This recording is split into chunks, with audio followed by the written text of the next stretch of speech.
Every 13 minutes, someone in the U.S. takes his or her life. That's 4 deaths just during this newscast and 40,000 deaths a year.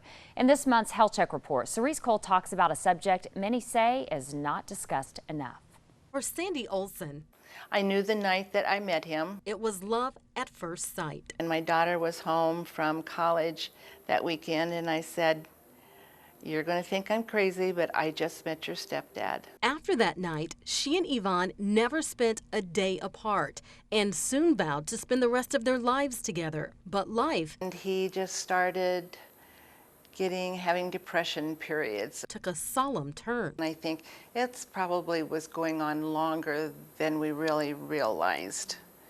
And it's just finally one morning, he just could not do it anymore and said, "I'm done." He went out to his workshop, and I was expecting him home around 10 in the morning, and he didn't come. And I think I knew deep in my heart that he wasn't going to come home. Some people just don't know what to do with all of their struggles. Fremont Health psychiatrist Sarit Hovov says suicide rates are at an all-time high, especially among men. They are 4 times more likely to die by suicide than women.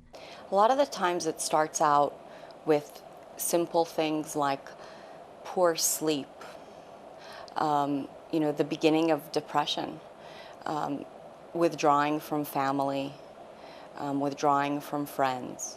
Knowing the warning signs are important, but what people say is just as critical. Phrases like, "You'd be better off without me." What's the point?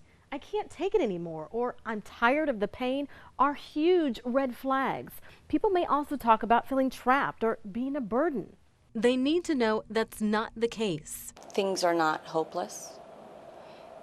You're not worthless. It's not how Sandy thought her love story would end. To cope, she started a support group. It helps people like Judy, who lost her son to suicide. We have two different situations here with the same ending, And the same feelings. and the same feelings.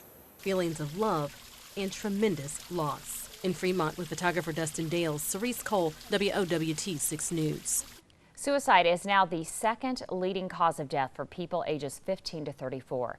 Here is who is most at risk: people who suffer from a mental illness or depression, abuse alcohol or drugs, those facing a serious or life-threatening medical condition, have had previous suicide attempts, or someone who has been abused or harassed. If you believe you know someone, you're thinking about them, or that's thinking about taking their life, ask them about it. Then get help or call the National Suicide Prevention Hotline at 273-TALK.